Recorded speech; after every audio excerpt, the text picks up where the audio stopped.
Good morning, जय Shri Krishna. The rich library and competition classes में आपका हार्दिक स्वागत एंड अभिनंदन।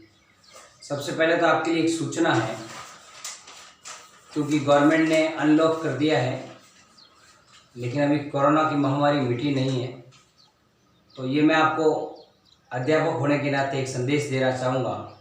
सावधानी आप रखें, डिस्टेंसिंग मेंटेन करें, और इसी को ध्यान रखते हुए लाइब्रेरी भी हम लोगों ने इसकी ओपनिंग की प्रोसेस शुरू कर दी है, रजिस्ट्रेशन लेने शुरू कर दिए हैं। पूरी बिल्डिंग जो है लाइब्रेरी की वो सैनिटाइज की जा रही है, और डिस्टेंसिंग का भी ध्यान रखेंगे। और इसलिए आप लोगों से भी ये कहना है कि आप रजिस्ट्रेशन करवा दें। नंबर आपको बता चुका हूँ मैं, 9413678398। अच्छा, अब आप कहेंगे सर इतनी जल्दबाजी क्यों कर रहे हैं रजिस्ट्रेशन के लिए? वो तो जब स्टार्ट होगी अभी 4-5 दिन बाद, उसी टाइम बैठा देना। इसलिए कर रहे हैं जनाब, क्योंकि अब हम सबको तो बैठाएंगे नहीं, लिमिटेड बच्चों को बैठाएंगे। तो लिमिटेड में जो पहले कॉल आ जाएंगे उन्हें बैठा देंगे। नंबर दूसरी बात, हमने आपको बताया था कि हम डिस्काउंट भी देंगे, 20% आपको डिस्काउंट भी दिया जाएगा। तो आप इस नंबर पर संपर्क करें, आपको सारी बातें बता दी जाएगी।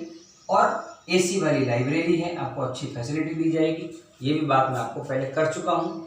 आप आके भी एक बार विजिट करके देख के जाएं, ठीक है। ब्रॉडबैंड कनेक्शन भी है, आपको वाईफाई की भी फैसिलिटी मिलेगी।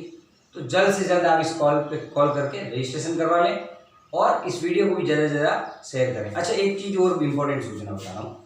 यहाँ तो मैं आपको ज्योग्राफी और हिस्ट्री, इन दो की क्लास अभी क्वेश्चन के रूप में लेके आ रहा हूँ।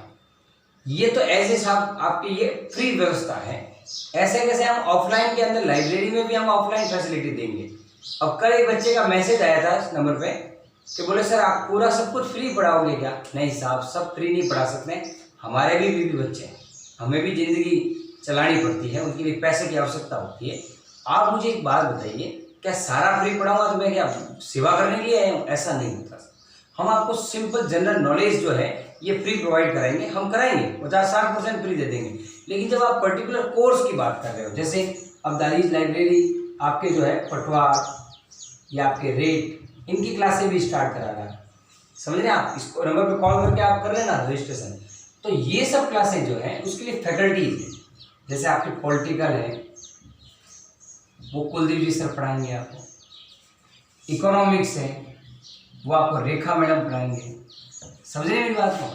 ज्योग्राफी है आपके नम्रता मैम लेंगे, हिस्ट्री है आपके हेमराज जी लेंगे। ये सब फैकल्टी हैं, आप आए उनका डेमो देखें, समझ रहे हैं मेरी बात? कैसा लगता है, क्या लगता है, मैं आपको ऐसे जनरल प्रोवाइड करा करूँगा। अच्छा, मैं ये भी कह रहा हूँ ऑनलाइन बंद नहीं करेंगे, हम कंटिन्यू चलाएंगे। तो जल्दी से जल्दी विजिट करें, आपको फ़ायदा मिलेगा, आके भी देखें। ओके, चलिए सर, अब हम स्टार्ट करते हैं। क्लासें स्टार्ट कर रहे हैं, आप आ जाएं फटाफट से। ओके, इस बात का ध्यान रखें, टाइम वेस्ट नहीं करें। अब हम पहले क्वेश्चन की ओर बढ़ेंगे। देखो, हमारा टॉपिक चल रहा था ज्योग्राफी में थार का मरुस्थल पश्चिमी राजस्थान के अंदर। मैंने आपको बताया था ये साहब हमारे 12 जिलों को कवर करता है। इसके अंदर थार के मरुस्थल में एक तो होता है साहब कि बालू का स्तूप क्षेत्र, पूरा बालू का स्तूप युक्त का मतलब होता है बालू का स्तूप से भरा हुआ, और एक होता है बालू का स्तूप मुक्त। बालू का स्तूप मुक्त, देखो बालू का स्तूप युक्त जो है ना वो 58.5% है, और बालू का स्तूप मुक्त जो है ना वो आपके 41.5% है। अपन जो थार का मरुस्थल पढ़ा था, मैंने आपको कहा 12 जिलों में ये कवर करता है, बताया भी था आपको मैंने 12 जिले। उसके बाद मैंने आपको ये कहा था कि 25 सेंटीमीटर वर्षा रेखा 2 भागों में बांट के, एक तो बिल्कुल शुष्क और एक अर्धशुष्क, सारी बातें की थी ना अपन ने। आ जाओ उसी के बारे में आज टॉपिक शुरू करते हैं। पहला फर्स्ट क्वेश्चन की ओर बढ़ते हैं। पूर्णतया वनस्पति विहीन क्षेत्र, मतलब जहां पर आपके एक भी वनस्पति नहीं है, आपकी वनस्पति नहीं दिखेगी, तो ऐसा कौन सा ऐसा पूर्णतया वनस्पति विहीन क्षेत्र कौन सा है? तो आपको बताना है साहब, जिला तो है जैसलमेर, और जैसलमेर में एक गांव है समगांव।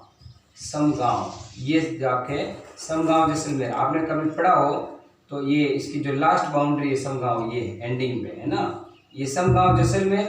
यहाँ पे आपकी जो है एक भी वनस्पति नहीं है। ओके, और एक चीज और बता देता हूँ आपसे, कभी कोई पूछ ले थार के मरुस्थल से होकर राजस्थान का सबसे बड़ा राष्ट्रीय राजमार्ग कौन सा निकलता है, तो ये भी मैं आपको बता दूं। वैसे परिवहन हम पढ़ाएंगे। नेशनल हाईवे 15 जो थार के मरुस्थल से होकर गुजरता है, सबसे लंबा है। क्लियर है सब, ये भी ध्यान रखना।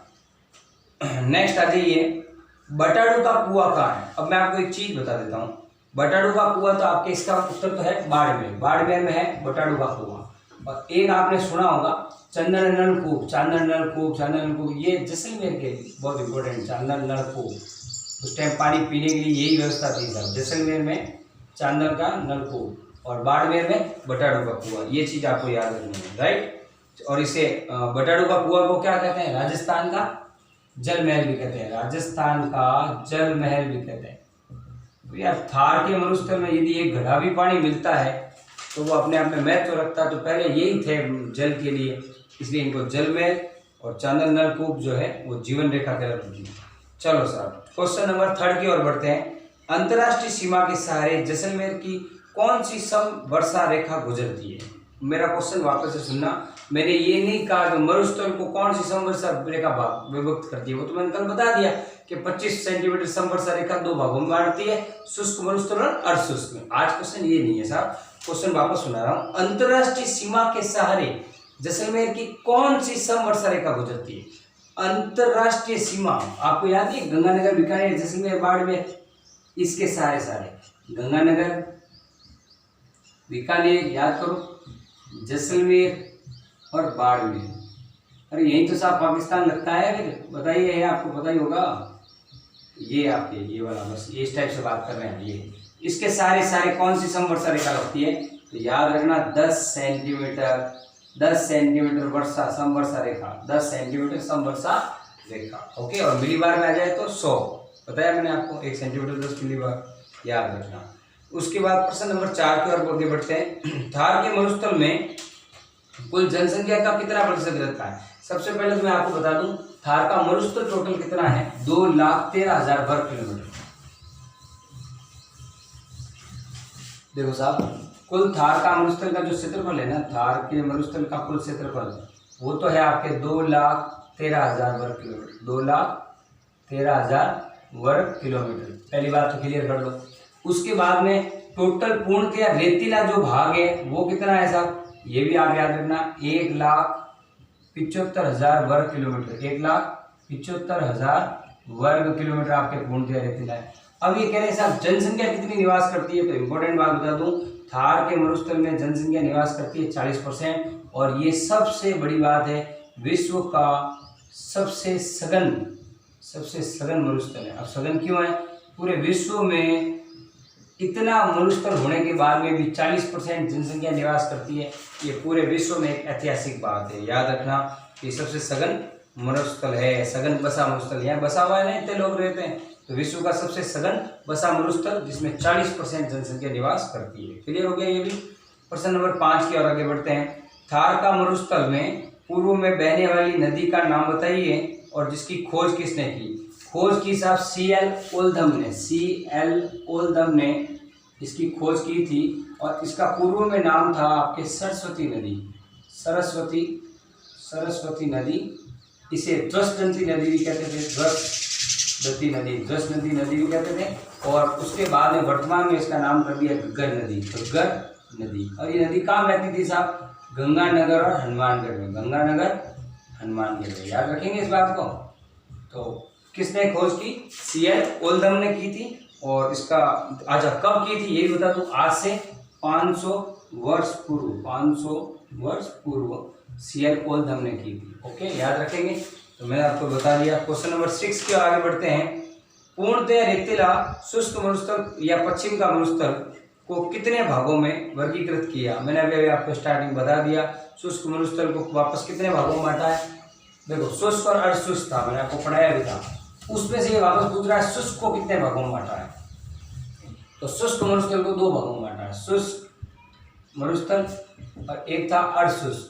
इसके बारे में बात नहीं कर रहे हैं। शुष्क को वापस 2 भागों में बांटा, एक बांट दिया आपके बालू का युक्त और एक मैंने बता दिया बालू का मुक्त।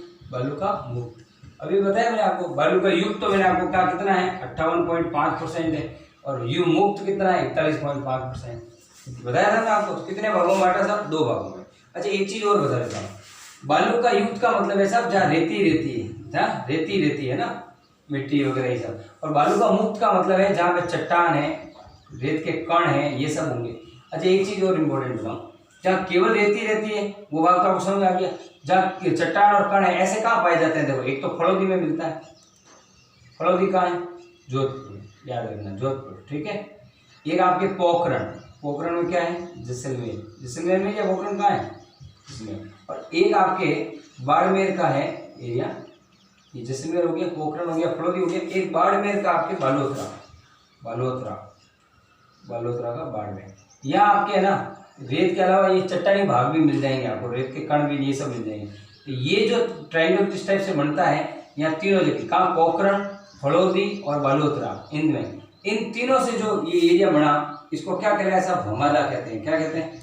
आप जो बोले हमादा से क्या तात्पर्य है? तो जहाँ बालू का रेत के अलावा क्या है? चट्टानी भाग, कण और इस टाइप से नजर आए, और ये कहाँ नजर आते हैं साहब? पोखरण में, फड़ौदी में, बालोतरा में। इसको क्या कहते हैं? हमादा कहते हैं। याद रखेंगे, हमादा या रेंग भी कहते हैं, हमादा या रेंग भी कहते हैं। अच्छा केवल रेत ही रेत है तो इसे केवल रेतीला भाग है बालू का युक्त, जहाँ बालू बालू रेती है, तो उसे क्या कहते हैं साहब? उसे कहा जाता है आपके इर्ग या अर्ग, इर्ग भी कहते हैं और अर्ग भी कहते हैं। क्लियर है?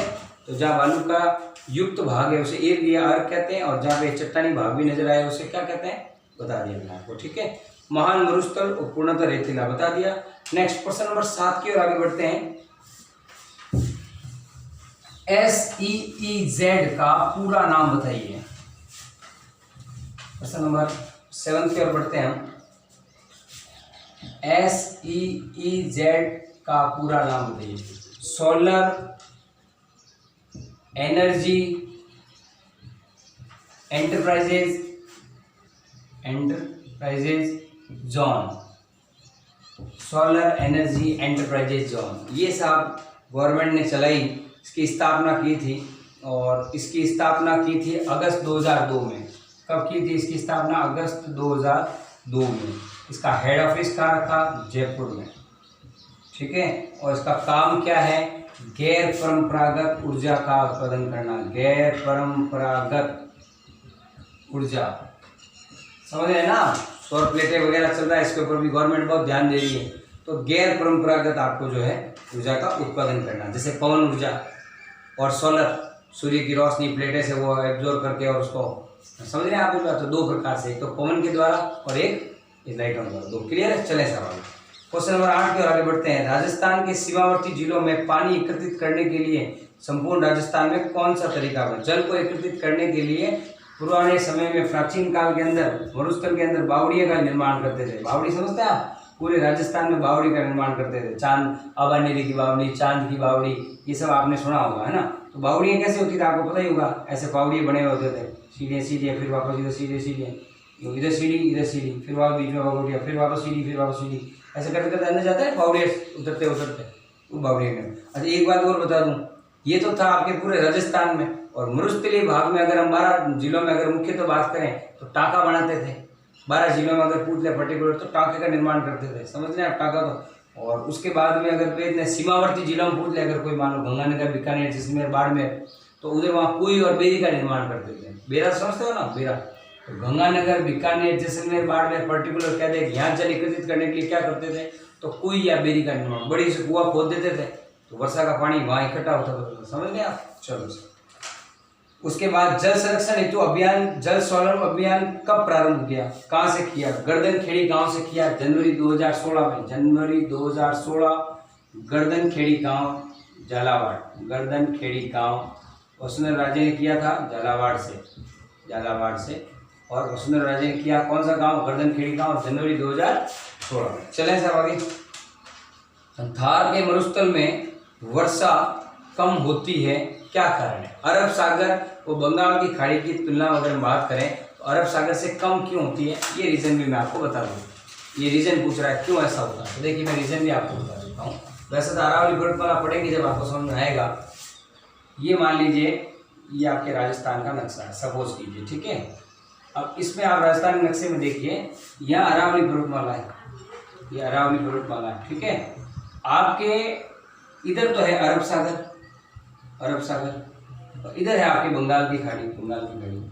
जब अपना मानसून आता है ना बंगाल की खाड़ी उधर से, तब तो ये क्या होता है, इधर से तो बारिश होती है, थोड़ी बहुत हो जाती है। अरब सागर से बात करते हैं, अरब सागर से जो मानसून उठता है वो क्या होता है, अरावली इसके समानांतर होने की वजह से क्या होता है, सीधा निकल जाता है। भाई यहाँ मरुस्थल है, यहाँ कोई पेड़ पौधे तो है नहीं जो पानी को जो है कवर करके उसको खींच ले, ऐसा तो है नहीं। यहाँ तो मरुस्थल है टोटली, भाई दोहरे हैं, नीचे वाष्पित हो जाता है, पानी ऊपर से निकल भी रहा है तो वाष्पित हो जाएगा। दूसरी बात, उसके पैरेलल मानसून जो है निकल जाता है, तो इस कारण से अरब सागर से कम होता है, बंगाल की खाड़ी से आता है, यहाँ टकराता है, ये अरावली पर्वतमाला टकराता है, यहाँ ज़्यादा बारिश होती है लेकिन वहाँ कम होती है, होती जरूर है, तो अरब सागर से कम होती है, उसका रीज़न मैंने आपको बता दिया। क्लियर है। अब हम एक बार फिर आपको यही सूचित करना चाहेंगे कि आप 9413678398 पर संपर्क करें। क्लासें भी स्टार्ट कर रहे हैं, लाइब्रेरी भी स्टार्ट कर रहे हैं, तो प्लीज़ शेयर भी करें ज़्यादा से ज़्यादा ताकि सबको फ़ायदा मिले। Okay, thank you.